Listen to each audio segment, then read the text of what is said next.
Hello everyone, this is the voice of King Gratz here. Welcome back to the channel, and today we've got another episode on the Swap Streak series. This one's another fairly recent one with the original trade that kicks everything off for this video, happening about 6 years ago, and it revolves around one player, and that is Erik Karlsson, this guy right here. Karlsson is an NHL caliber defenseman who has played a number of years in the NHL, being a part of a number of different franchises up to this point, and has had an impact on each one in his own way. Here's a little bit of context for you. So Erik Karlsson was drafted into the NHL by the Ottawa Senators in 2008. He was drafted 15th overall in the first round, and coming out of Sweden at the time was labeled as a right shot defenseman, basically a very good offensive touch. His point production turned out to be very good at the NHL level, starting his career in the 09-10 season, and has been in the NHL ever since, becoming basically an offensive dynamo who can quarterback a power play, be a very effective point producer, and in his prime essentially was a contender for the Norris Trophy. First being with Ottawa, he was with the team for at least over a decade, and he would help lead Ottawa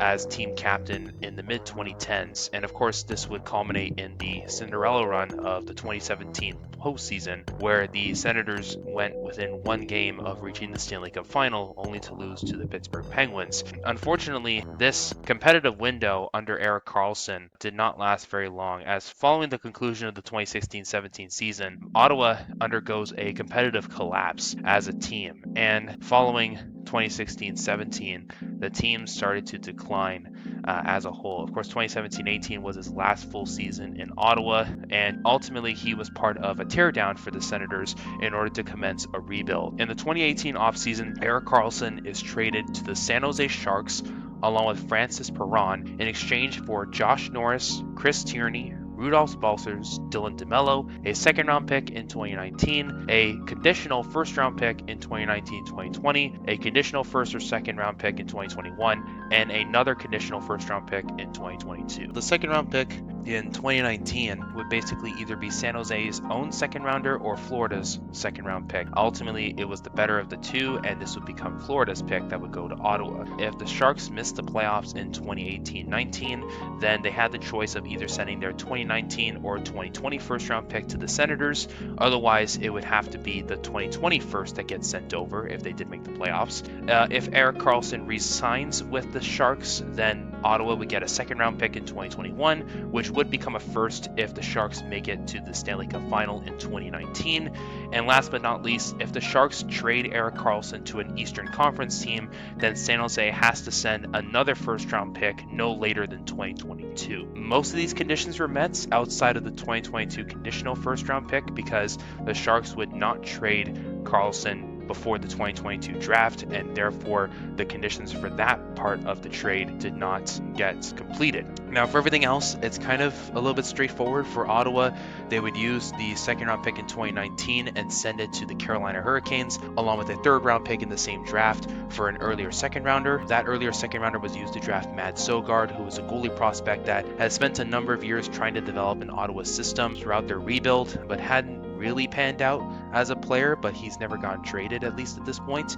While the Hurricanes would use the draft picks that they got in the trade to select Jamison Reese and Anthony Honka in the second and third round respectively. For Anthony Honka, he was a defensive prospect, but he never got traded again as a player and would start to bounce around the league a little bit here, while Jamison Reese looked like an underrated second round pick, but due to a lack of playing time, his player stock dropped significantly. And fast forward about 5 years after this trade, and he was later traded as a player back to the Ottawa Senators for a 6th round pick in 2024, which the Hurricanes used to select Timur Cole out of Russia. Cole does not have a contract at this point in time, and Jamison Reese has been basically buried in the minors, as I don't think he has a future in the NHL at this point, and I'm not sure what his future is going to look like. The Sharks made the playoffs in 2018-19, so they had to give up the first round pick in 2020, which, funny enough, for the Senators, it landed in the lottery. The Sharks pick fell to 3rd overall in the draft, and the Senators used it to select Tim Stützle out of Germany, who has now become a core piece of the Senators' rebuild and has allowed them to at least develop some form of competitive nature, and now they look like a team that's on the rise again. The second round pick in 2021 ultimately was given instead of a conditional first because the Sharks did not make the Stanley Cup final in 2019, but they did re-sign Erik Karlsson, and therefore the Senators used the second rounder to draft Zach Ostapchuk. Ostapchuk is still a prospect with Ottawa up to this point in time, who has played in a handful of NHL games. I think he's played in about 30 games within 2 seasons. Looking at the players, Chris Tierney and Rudolph Balcers would later leave as free agents from Ottawa after spending a number of years there. Balcers would bounce around the NHL for a little bit before leaving for Europe, while Chris Tierney would bounce around the NHL a little bit as well before he left for the KHL. Josh Norris was essentially the best player in this deal for Ottawa, as he would develop into a top 6 forward with a really good scoring touch and can play center, and he is now part of the Senators' core of players coming out of their rebuild. Dylan DeMello, on the other hand, he would spend a couple years with Ottawa before he himself was later traded as a rental player to the Winnipeg Jets in 2020 for a 3rd-round pick in that year's draft. DeMello is still with the Jets to this day, as I believe he has a contract that goes until 2028, as he signed a recent extension with Winnipeg. And for the Senators, they used the 3rd-round pick to draft Levi Merilainen, who is a goalie prospect that is with the Senators to this day. Francis Perron spent 2 years in the AHL after going to San Jose, and he would leave for Sweden once his contract essentially expired. And for Erik Karlsson, he would spend a couple of years with the Sharks, ultimately helping them get on a couple of deep playoff runs, but nothing significant. And eventually San Jose started to decline as a team, and they were forced into their own rebuild by the time we get to the early 2020s. Now, Erik Karlsson would have basically a career season a couple years back in the 2022-23 season. He had 100 points, and ultimately he would win the Norris Trophy with the Sharks, and that was basically his best season he ever had. And for Karlsson, he was later dealt as part of a 3-team trade. He was sent to the Pittsburgh Penguins, along with Montreal basically acting as a third party here. And this is all the pieces we got. So Karlsson goes to Pittsburgh along with Dylan Hamaliuk and a 3rd-round pick in the 2026 draft. Ren Pitlick also goes to Pittsburgh from Montreal, while the Canadiens essentially send Mike Hoffman to the San Jose Sharks, and the Penguins give up Mikael Granlund, Jan Rutta, and a 1st-round pick in 2024 to San Jose, while the Canadiens acquire Jeff Petrie, Casey DeSmith, Nathan Legare, and a 2025 2nd-round pick. So on Pittsburgh's side of things, Ren Pitlick was later traded by the Penguins to the Chicago Blackhawks in exchange for a 7th-round pick in the 2026 draft. For Pitlick, he would spend a little bit of time with Chicago, but ultimately his contract expired with the Blackhawks, and he has not been signed by any other team, and the 7th-round pick is still with the Penguins to this day. On top of that, Karlsson is still with the Penguins. However, I'm not sure if he's going to get traded again for his career. And Dylan Hamaliuk and the 3rd-round pick in 26 are still with Pittsburgh. For the Sharks, there are some moving parts with regards to the players. Mikael Granlund and Jan Rutta are still with San Jose. Granlund has revitalized his career with San Jose during their rebuild, and Jan Rutta is a veteran piece on their blue line. I'm not sure if he could get traded, but I don't know. And Mike Hoffman, his career ended abruptly after his time with the Sharks because he basically fell off a cliff offensively, and once his contract expired, he never got another contract. The 1st-round pick in 2024, I mentioned it in a previous video where I said that this 1st-round pick was later traded by the Sharks to the Buffalo Sabres, along with a 2nd-round pick in the same year, and the Sharks got an earlier 1st-round pick, number 11 overall, and they used that pick to draft Sam Dickinson, while the Sabres used the picks they got back to draft Konsta Helenius and Adam Kleba. This is still a very recent trade, and all of these guys are still with their respective clubs.